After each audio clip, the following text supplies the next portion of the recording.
네, 4페이지를 좀 보실까요? 네, 좀 힘드세요? 어떠세요? 하실만 하세요? 네, 그래서 아까 제가 서두에 말씀드렸듯이 그러니까 등산으로 하자면 이제 조금씩 정상을 향해 간다라고 생각하시면 될 것 같아요. 그죠? 이게 쌓이면 이것도 굉장히 큽니다. 아이, 뭐 지금부터 뭐 이렇게 강의를 우리가 뭐 이렇게 들어야 되나 이렇게 생각할 수도 있는데 들어놓으시면 나중에 일단 붙을 확률이 굉장히 높아지죠. 그리고 또 편하게 가실 수 있어요. 나중에 이제 막 허겁지겁 안 하셔도 편하게 갈 수 있으니까요. 그리고 2차도 듣는 거는 굉장히 좋은 판단이에요, 사실은. 나는 1차에 올인하겠다 그러잖아요.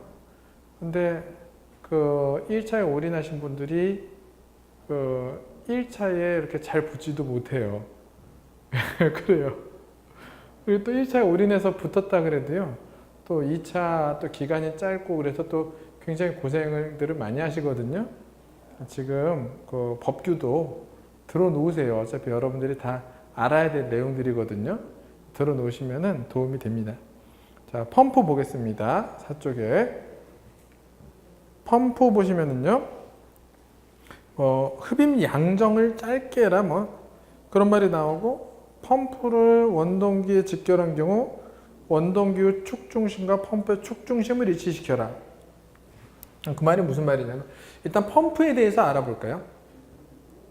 펌프는 물을 올립니까? 끌어내립니까? 낮은데 물을 위로 올리죠. 원래 물은 어떻게 흐르죠? 높은 데서 낮은 데로 흐르는데 펌프는 반대 방향으로 보내는 거죠. 그렇죠? 그래서 양정이라는 말이 나와요. 양정. 아까 첫 시간에는 제가 양생이라는 말을 했죠? 양생은 뭐였죠? 양생은? 콘크리트를 굳히는 과정이었죠. 재령은? 콘크리트가 경화되는데 이제 콘크리트를 타설하고 나서 경과된 시간이었고 또 양정이라는 말은요. 물을 끌어올리는 높이예요. 물을 올려야 될 거 아니에요. 아래에서 위로 올리는 높이. 물을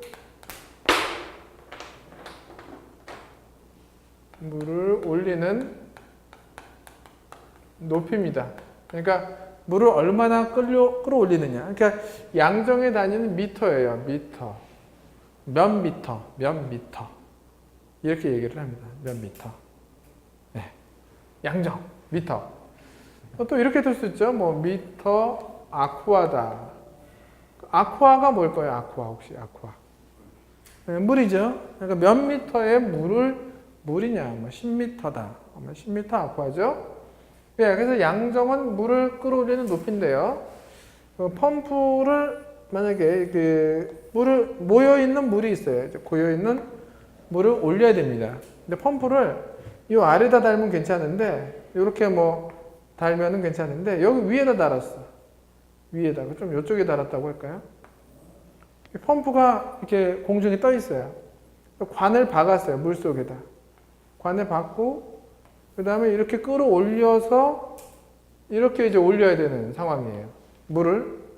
그러면 이제 펌프가 빨아들여서 내보내야 되죠. 그죠? 빨아들이는 이 높이를 뭐라 그럴까요, 우리가? 흡입 양정이라 그래요. 흡입 양정. 요거는 무슨 양정이라 그럴까요? 품어내는 거. 여러분들이 하라는 대로 할게요. 뭐요? 토출 양정. 오. 토출 양정이라고 하죠. 흡입해서 어떻게 하는 거예요? 뱉어내는 거. 빨아들여서 그 펌프는요. 흡입 양정이 짧을수록 좋아요. 짧게 해야 돼요.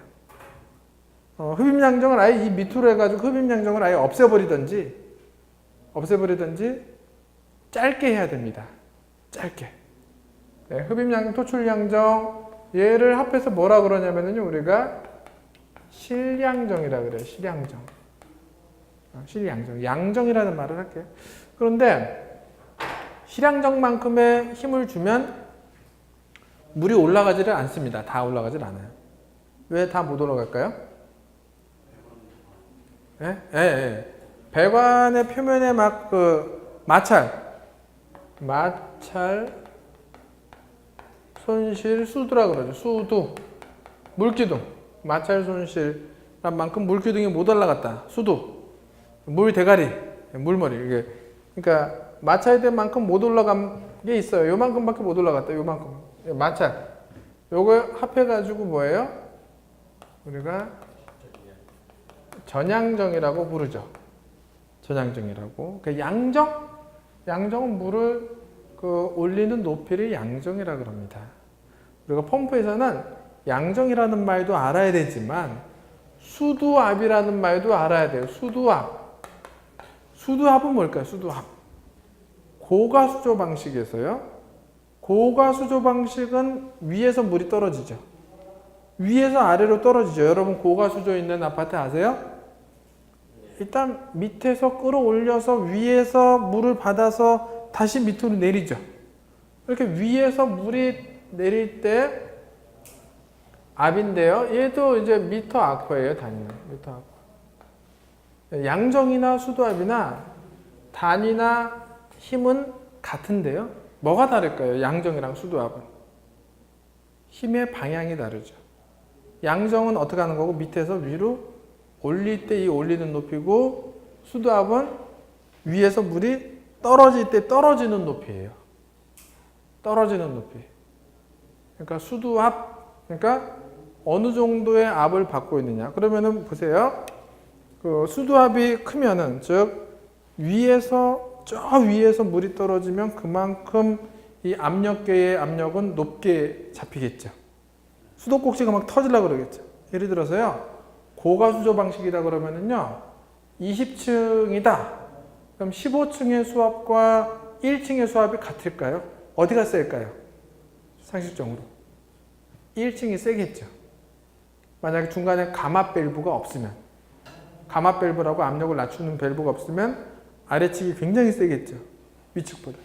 그거를 우리가 어쨌든 이거 수두압은 위에서 찍어 내리는 압력이에요. 양정은 뭐고? 밑에서 위로 올리는 높이를 말하는 거고 위로 올라가는 거고 힘이. 양정은 어떻게? 수두압은 뭐예요? 찍어 누르는 거라고요. 찍어 누르는 거. 수두압도 우리 잘 알아야 돼요. 수두압도. 오늘 제가 입문 과정이니까 보너스로 좀 알려드릴게요. 100m의 물기둥이 나를 누르면 100m 아쿠아. 100m의 물이 나를 막 찍어 눌러. 그럼 이거를 우리가 1메가파스칼이다 이래요. 압력에 다니는 파스칼이거든요. 모든 압력의 그 물기둥의 압력은요 다 파스칼에 써요. 근데 메가파스칼이라는 거는 공이 6개 붙은 거죠. 킬로파스칼은 공이 3개 붙은 거고. 아유 어려워. 그냥 해야 돼. 100m 아쿠아는 어떻게 돼요? 100m 아쿠아는 1 뭐예요? 메가파스칼입니다. 100m 아쿠아는 1 메가파스칼에 해당이 돼요. 100m 아쿠아는 1 메가파스칼 이렇게 해당이 됩니다. 자, 알아두시면 좋겠고요. 그 다음에 펌프. 처음에 흡입양정을 짧게 할수록 좋겠다. 그 다음에 두 번째, 펌프를 원동기에 직결할 경우 원동기의 중심축과 펌프의 중심축을 일치시킨다. 축심 일치. 자, 원동기 모터 있죠? 모터는 여러분들이 다 보셨을 거예요. 선풍기 모터 보셨죠? 선풍기 청소한다고 날개 분해 해보셨죠? 가운데 심이 하나만 남죠? 그게 축심이에요. 축심. 이 축심은요. 모터의 축심은 프로펠러라고 설명해 드려야 되나요? 임펠러죠. 임펠러. 임펠러는 이 원동기 쪽에서 봤을 때 우회전 하거든요. 그렇게 우회전하게 돼 있어요. 원동기 쪽에서 볼 때. 근데 이 중심이 정확히 맞아야 된다는 얘기예요.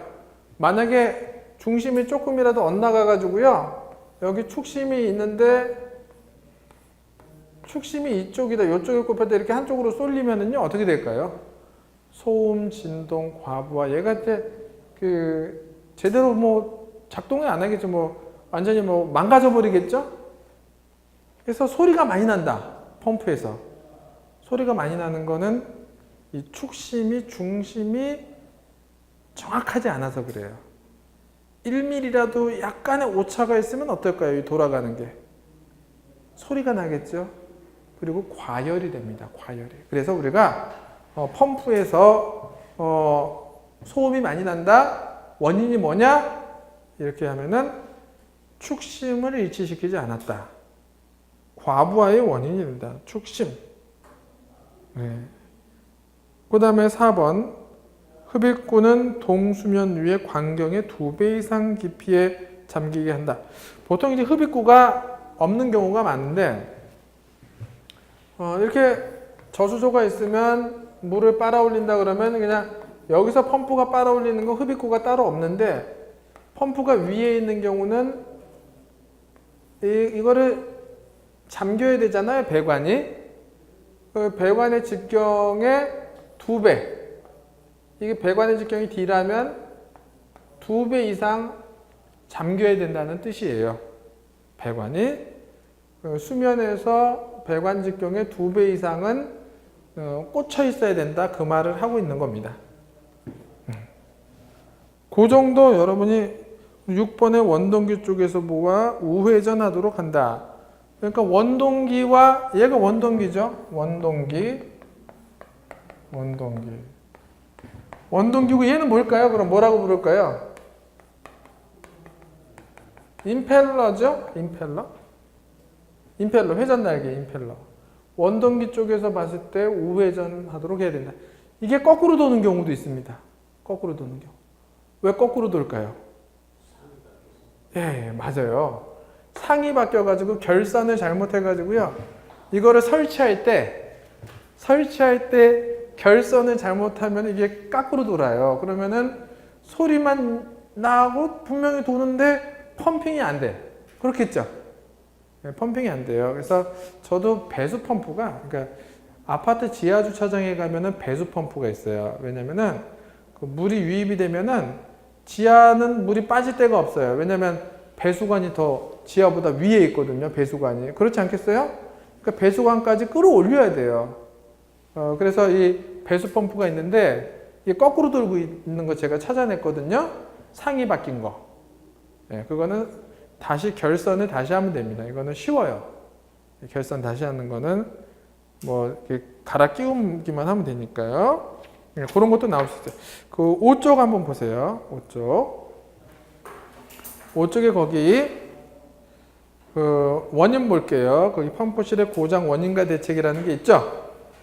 원동기 과부하 보세요. 회전이 너무 빠를 때, 회전 방향이 반대일 때, 회전차에 이물질이 걸렸을 때, 축심이 엇갈렸을 때, 원동기 과부하. 야, 여러분들이 나중에 공부를 하시다 보면 머리에 과부하가 걸리게 됩니다. 네, 지금은 초창기니까 과부하 걸리지 마시고 수업 시간만 잘 따라가세요. 올해는 수업 시간만 잘 따라가시고 내년부터는 이제 복습을 해주셔야 돼요. 이 주택관리사는 누가 복습을 잘하느냐예요. 복습을. 제가 이제 그 2차를 기억나는 분이 2과목 통틀어 하나 틀린 분이 계셨어요. 2차를. 그래서 그분 노트를 봤더니 제 농담까지 다 적어놨어요. 막 창피한 농담한 것까지 다 적어놓고 자기 스스로 노트를 만드는 사람이 꼭 성공하더라고요. 그리고 그 맨날 그러니까 강사님들한테 요약집 언제 주나요? 시험에 꼭 나오는 것만 빨리 요약해서 체크해 주세요. 막 이런 분들 계시거든요. 별로 이제 결과가 안 좋았던 것 같아요. 근데 이제 자기 스스로 요약하고 자기 스스로 요약집을 만들면은요. 그것도 어떤 분은 또 워드까지 막 쳐가지고요. 막 동료들을 나눠줘요. 자기 돈으로 복사해가지고.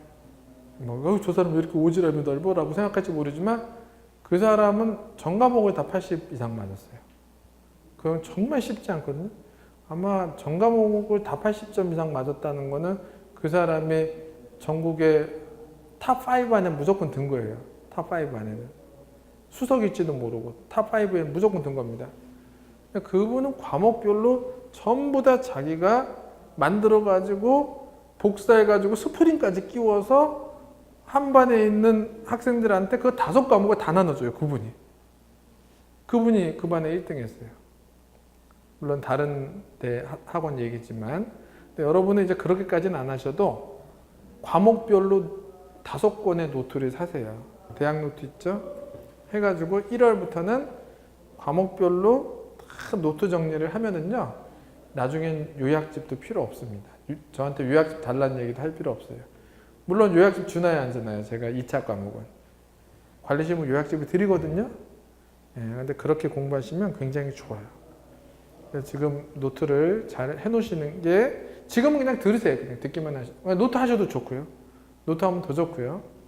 자, 그 원동기 과부하. 이제 과부하다 딴 얘기 했는데, 여러분들 이제 과부하 걸리지 마시라고. 진동소음 발생하는 것도 이거죠. 거기 윤활유가 부족했다. 기초가 견고하지 못했다. 축심이 엇갈렸다. 기초는요, 펌프의 기초는 무조건 철근 콘크리트입니다. 기초는. 그래서 이 스프링에 보시면은 이게 펌프잖아요? 펌프면은 스프링 시트에 이거를 스프링 시트라고. 스프링 시트. 스프링이 있고 펌프가 철근 콘크리트 위에 얹어져 있어요. 그래서 기초가 견고해야 돼요. 이거 흔들리면 안 되죠. 축심이 엇갈렸을 때. 그리고 이 진동소음이 배관으로 전달이 되면은 배관이 터져버리겠죠. 그죠? 그래서 펌프랑 배관이 계속 연결된 건 아니에요. 그 사이에 말랑말랑한 부분이 있어요. 배관이 아닌. 플렉시블이음이라 그래가지고요. 플렉시블이라는 단어를 혹시 들어보시면 이렇게 휘어지는 거 있잖아요. 플렉시블이라 그러는데 플렉시블 조인트가 있어야 돼요. 그러니까 펌프에다가 딱딱한 쇠배관, 강철배관 달아버리잖아요. 어떻게 되겠어? 이 강철배관이 그냥 나사 같은 거 다 빠져버리고 그냥 다 터져버리고 물 쏟아지고 난리 나겠죠? 그래서 펌프의 진동을 감쇄시키는 감쇄 장치가 있단 말이죠. 중간에. 그게 이제 플렉시블이에요. 플렉시블을 거쳐서 배관으로 가요. 그러니까 펌프와 배관 사이에는 뭐가 많아요. 플렉시블도 있죠. 체크 밸브, 역지 밸브. 이제 한쪽으로만 올라가게 물이 거꾸로 못 내려가게 하는 역지 밸브, 체크 밸브도 있죠. 압력계 있죠. 빨아들이는 부분에는 연성계, 진공계라는 것도 압력계도 있죠. 복잡합니다. 다 배우게 됩니다. 지금은 기본적인 거. 그렇구나. 기초가 튼튼해야지. 축심이 엇갈리면 안 되지. 이런 거. 됐습니다. 넘겨보세요. 그 다음에 올해도 나왔고 작년, 재작년에도 나오고 계속 나오는 게 뭐냐면 6쪽의 펌프의 이상현상이에요. 펌프의 이상현상. 펌프의 이상현상이니까 좋은 건가요? 나쁜 건가요? 올해. 그러니까 올해의 서징 현상이 주관식으로 나왔어요. 주관식으로 이 현상은 무엇이냐. 펌프의 회전으로 인해 맥동 현상 같은 말인데요. 배관에 나타나는 주기적인 압력 변동으로 인한 진동 현상을 무엇이라고 하느냐. 올해 주관식으로 나왔는데 다 적었습니다. 서징 혹은 맥동. 자, 뭐냐면은 펌프를 관에다 연결해서 돌리면은요, 이게 진동이 윙, 이게 아니라 윙, 윙, 윙, 윙, 윙, 윙, 윙, 윙 이런다고요. 왜냐면은 여러분들 혹시 그 악기 다루시는 거 있으세요? 악기 뭐 다루시는 분? 색소폰, 바이올린, 플룻, 비브라토, 바이브레이션이 일어납니다. 왜냐면 이 서징은 이렇게 관으로 가다 보면은 저쪽 끝까지 진동이 갔다가 또 돌아오는 진동이 있어요. 또 가는 진동이 있고 이게 겹친다고요. 그래서 그 산형이라고 그래요. 산형. 이렇게 산형 파동이 일어나요. 산처럼 생겼다 그래서 산형 파동이 일어나는데 예, 이런 걸 우리가 서징 현상이라 그래요. 맥동, 맥이 뛰는 것처럼. 예, 여러분들 다 맥이 뛰죠? 지금 맥 잡아보면? 그죠? 근데 맥을 잡았는데 맥이 안 뛰는 분 혹시? 난 맥이 안 뛴다. 지금 그럼 이게 꿈입니다. 지금 꿈꾸시는 거예요. 맥이 뛰면 꿈 아니에요, 이거? 자, 그래서 이거를 무엇이라고 하느냐 시험에 나왔습니다. 서징 또는 맥동이라고 적으시면 돼요. 그 다음에 공동연상, 비었다. 어디가 비었느냐? 펌프의 날개 임펠러에 공기가 찼다. 네, 이 공동연상이다. 캐비테이션이다. 공동연상이다.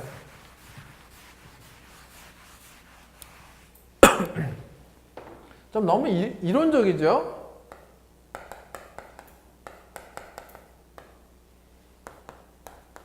공동현상. 아까 임펠러 날개 부분에 왜 공기가 찼을까요? 왜 공기가 찼을까요? 첫 번째, 흡입 양정이 너무나 높아요. 그러니까 얘가 너무 높아요. 그러니까 공기가 올라온 거예요. 네, 두 번째는 모터의 회전수가 너무 빠른 거 좋지 않습니다. 너무 빠르면은요, 엄청난 열이 나요. 임펠러에서 엄청난 열이 나면서 라면 끓듯이 끓으면서 물이 끓어버려요. 그 마찰열 때문에. 라면 끓듯이 끓어버리면서, 라면 끓일 때 보면은 여러분 뭐부터 올라오던가요? 막 공기방울 막 올라오지 않나요? 예. 그리고 세 번째, 처음부터 날씨가 더워서 수온이 너무 높다. 보통 지하에 물탱크가 있거든요.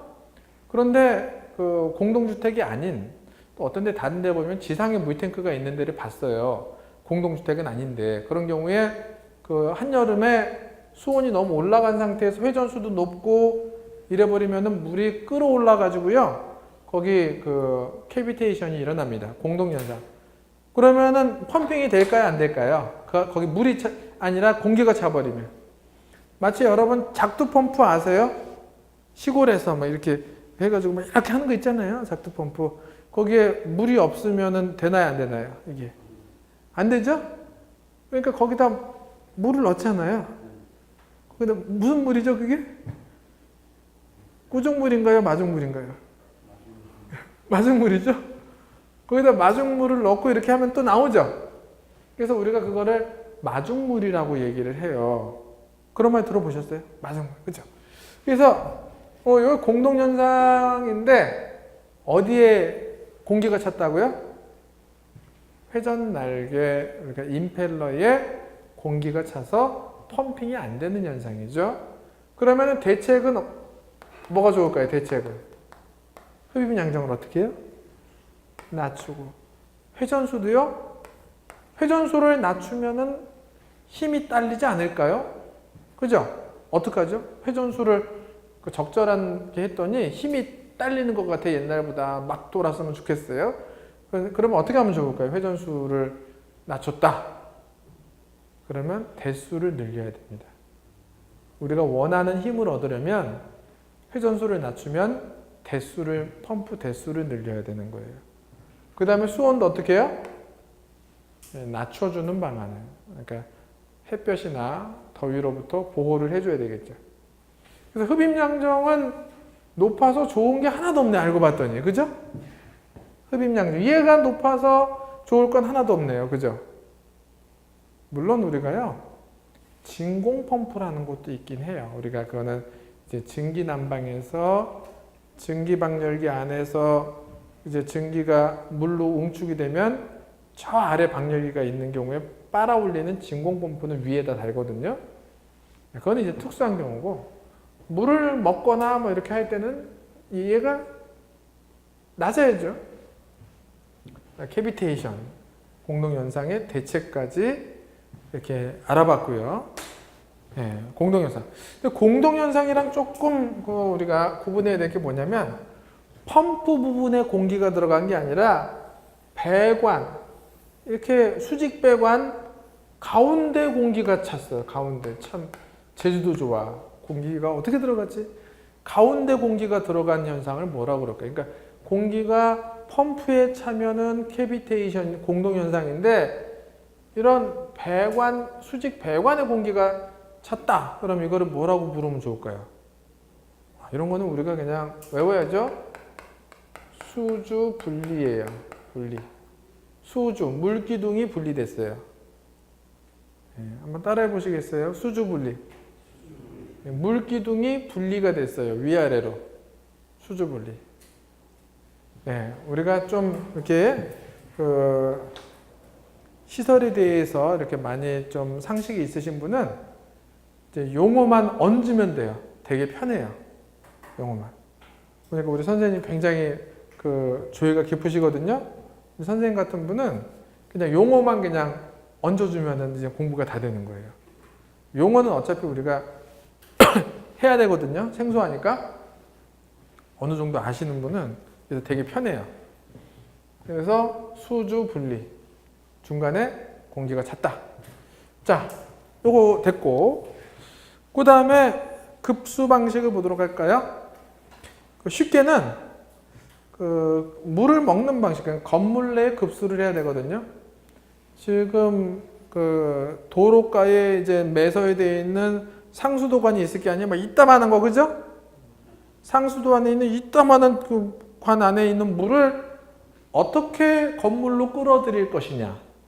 그 물을 어떻게 건물 내로 급수를 할 것이냐. 그게 바로 거기다가 여러분 바로 빨대 꽂나요?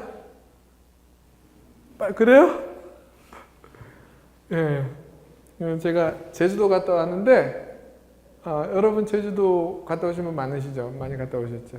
근데 어디나 마찬가지인 것 같은데 제주도 가면은 그 육지 사람들이 가면은 어떻게 하려고 그래요? 예, 빨대 꼽으려 그러나요? 예, 그렇더라고요. 예, 어쨌든 뭐 관광지 가면 다 그렇죠. 뭐. 자, 그래서 어떻게 해서 물을 끌어들이느냐? 그게 바로 급수 방식이죠. 그냥 급수 방식을 나열하시오 이런 문제가 나올 수도 있습니다. 그냥 다음 중 급수 방식이 아닌 것은 뭐예요? 수도, 직결식. 그냥 수도 본관이에요. 길거리 수도 본관이에요. 이 두꺼운 거. 거기다가 그냥 수도관에다가 여기다 뭐 달고? 계량기만 달고 들어오면 돼요. 수도 직결식은. 계량기만 달고 들어오면 됩니다. 예, 그 시설비나 유지비가 어떨까요? 시설비나 유지비가. 작게 되죠. 예, 그러면은 설치비, 유지비, 비가 작고. 그죠? 설치비, 유지비가 작고. 예, 그 다음에 수질, 오염도 어때요? 작죠. 왜 수질 오염이 작죠?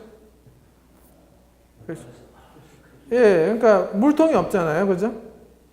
정체가 없이 바로 오니까 여기만 깨끗하면 난 깨끗해. 그죠? 예, 근데 뭐 이론상 그렇습니다. 근데 어떻게 보면은 받았다가 먹는 물이 깨끗할 수도 있어요. 받았다가 먹으면 물통에다 물을 받으면서 좀 지저분한 게 가라앉잖아요. 그죠? 어쨌든 뭐 이론상으로 그래요. 수질 오염이 제일 작대요, 이게. 그죠? 그리고 단전 시에도 급수가 됩니다. 그러니까 전기가 끊겨도 물은 먹어요. 전기 끊겨도 물 먹습니다. 그죠? 수도직결식, 고가 수조식. 옛날에 이거 고가 수조식 많았는데.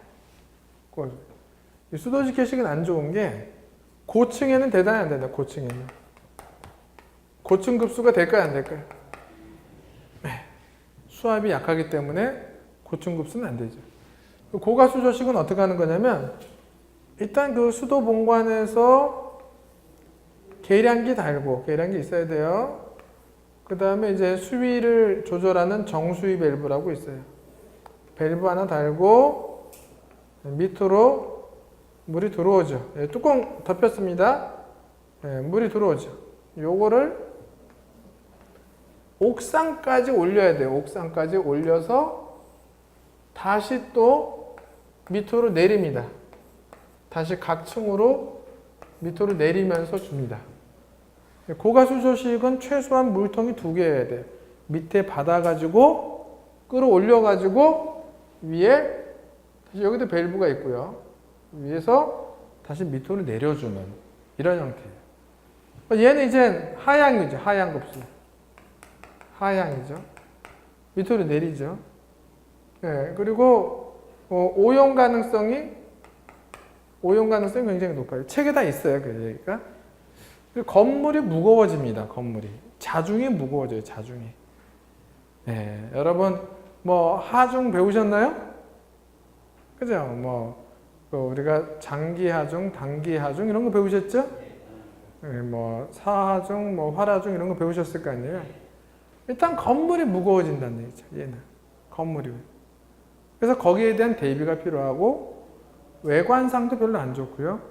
물이 정체가 돼서 오염이 되고 설치비, 유지비가 싼 거는 얘밖에 없어요. 수도직결식. 수도직결식만 설치비, 유지비가 쌉니다. 옛날 아파트는 다 이거였어요. 옛날 아파트. 요즘 아파트는 전부 부스터 방식이죠.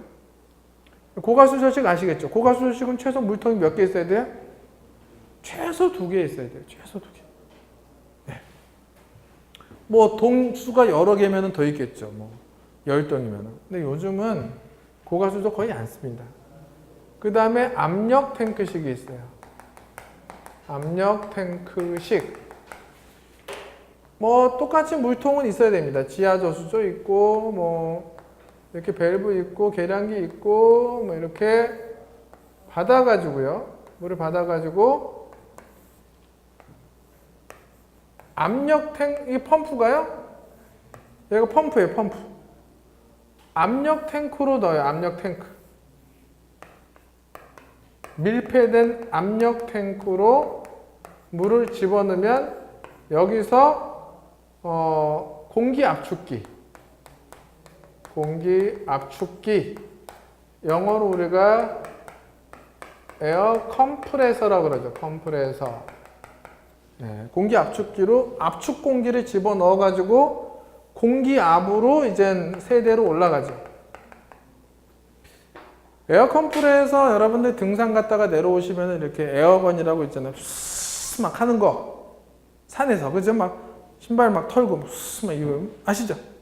아니면은 뭐 타이어에 공기바람 넣는 거예요. 이게 그 압축기로 압축을 해서 세대로 갑니다. 네, 이게 우리는 압력 탱크식이라고 얘기를 하죠. 요게 이제 압력 탱크식인데요. 압력 탱크식. 아파트에는 거의 존재하지 않습니다.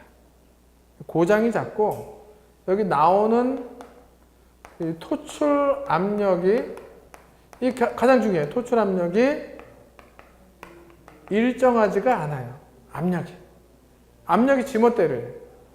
압력이 꽉 차 있을 때 물을 쓴 사람과 여러 사람이 써가지고 압력이 빠질 때 물을 쓰면은 또 다르죠. 우리 집에서도 틀 때마다 달라져요. 압력이 틀 때마다. 고가수 조식은 어떨까요? 층수가 같은 층이다. 그러면 우리 집에서 틀 때는 그 수두압이 같기 때문에 매일 똑같은 압력이 나오겠죠. 그 압력이 들쭉날쭉하는 거는요. 압력 탱크식 하고요. 수도직결식이에요. 수도직결식도요. 압력이 지멋대로입니다. 우리 수도직결식 써보셨나요? 어떤 날은 세게 나오고 어떤 날은 약하게 나오죠. 여러 세대가 쓰면은 무더운 날 같은데 물 틀어보세요. 쫄쫄쫄쫄 나오고 비 오고 막 사람들 물 안 쓸 때 나오면 확 막 나오고 막 그래요. 이게 원래 수도직결식이 압이 제멋대로예요. 수도직결식이 많이 쓰면은 이제 압이 약해지는 거죠. 얘도 마찬가지고요. 압력 탱크식도. 네, 그 다음에 부스터 방식이에요. 부스터 방식. 지금 짓는 아파트들은 100% 부스터 방식이에요. 100에 100%. 무조건 다 이거예요. 지금 짓는 거. 뭐냐면 똑같이 이제 수도 본관에서 계량기 달고 정수위 밸브 달고요. 정수위 밸브라 그래요, 이거를. 정수위 밸브는 왜 정수위 밸브냐면 수위를 조절해줘요. 그러니까 물이 차면 자동으로 꺼져요. 잠겨요.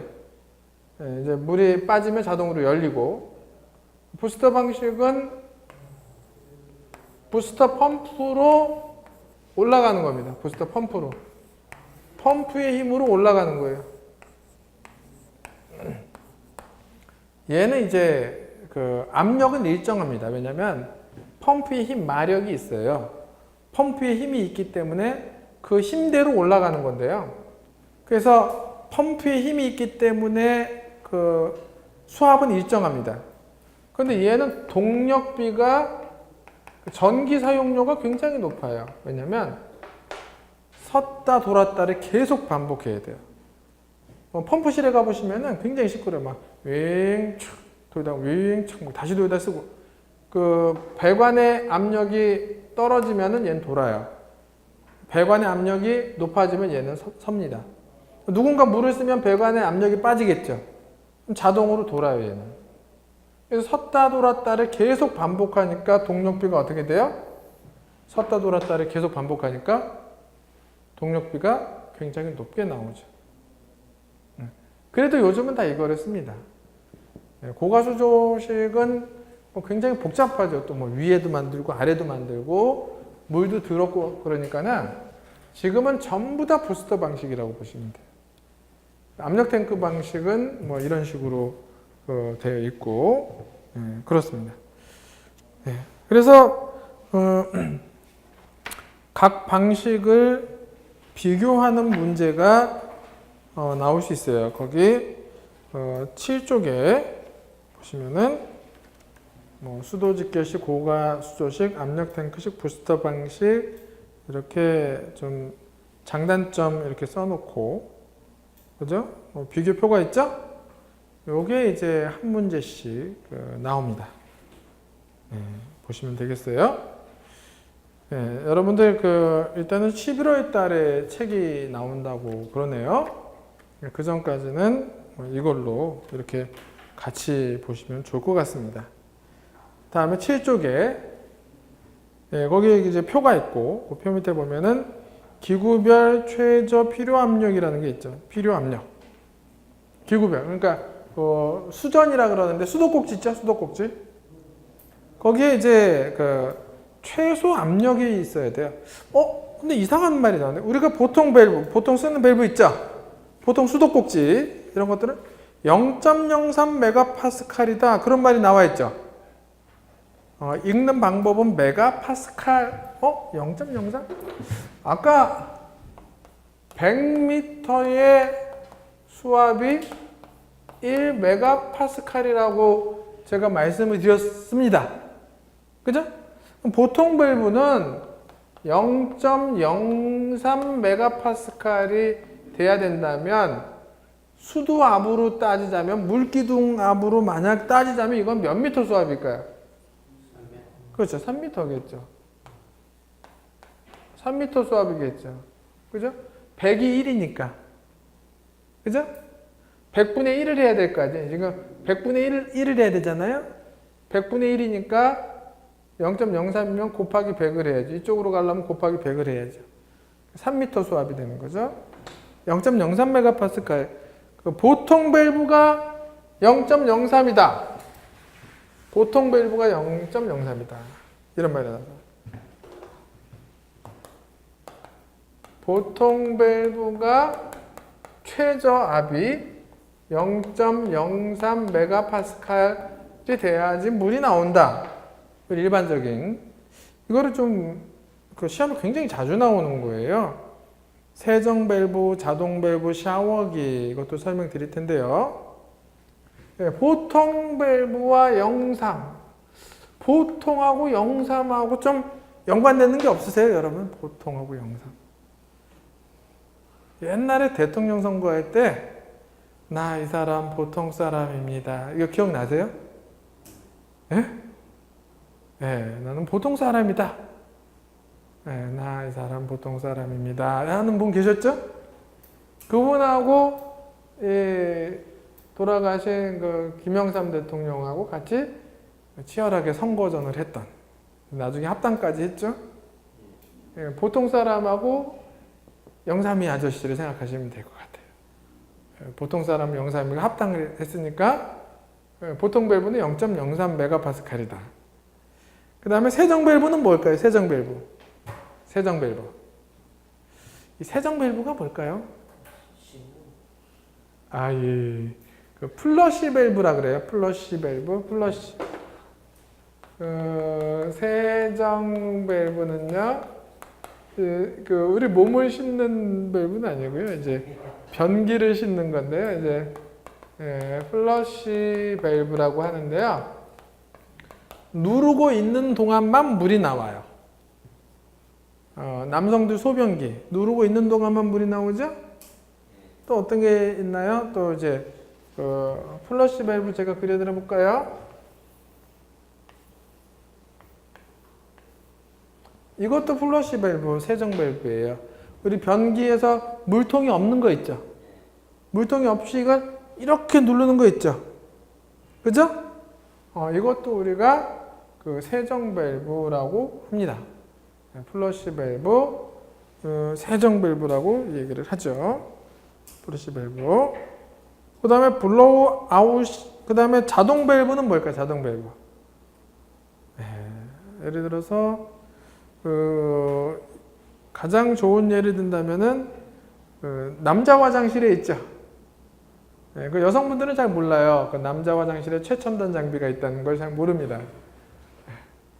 다가서면 물이 나오고, 이제 사람이 또 떠나면 물이 나오죠. 자동으로 그 빛을 감지를 해요. 그래가지고 뭐 자동 밸브, 샤워기 0.07 메가파스칼. 블로우아웃식 대변기. 대변기 중에서 블로우아웃은 뭐냐면, 블로우가 뭐냐면 이제 불어넣다, 뭐 공기나 물을 불어넣는 건데요. 대체로 블로우아웃식 대변기는 다 이렇게 생겼어요. 블로우아웃. 변기에 이걸 달았을 때는요, 변기에 달았을 때는 세정 밸브라도 변기에 달아서 블로우아웃식으로 할 때는 0.1 메가파스칼이 나와야 돼요. 블로우아웃식 대변기. 그러니까 우리는요, 이런 식이 아니에요. 우리는 어떤 식으로 돼 있어요? 보통 가정에는 사이펀식이거든요. 뭐냐면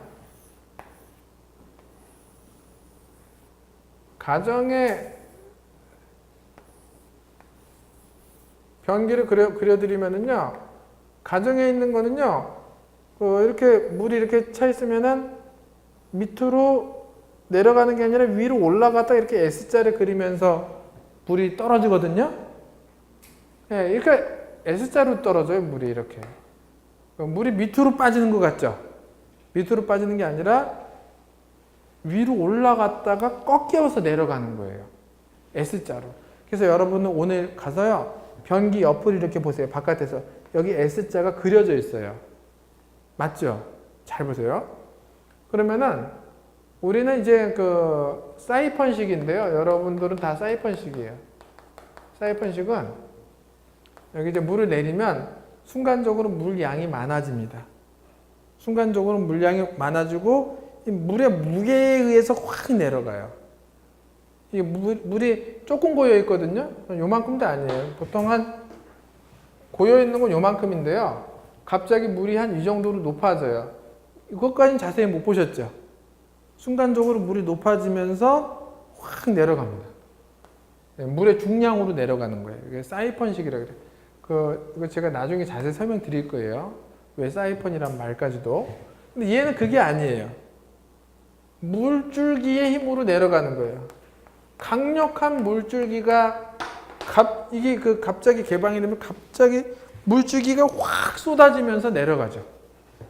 그러니까 Z식으로 블로우 아웃식 불어내서 바깥으로 그냥 불어내버린다.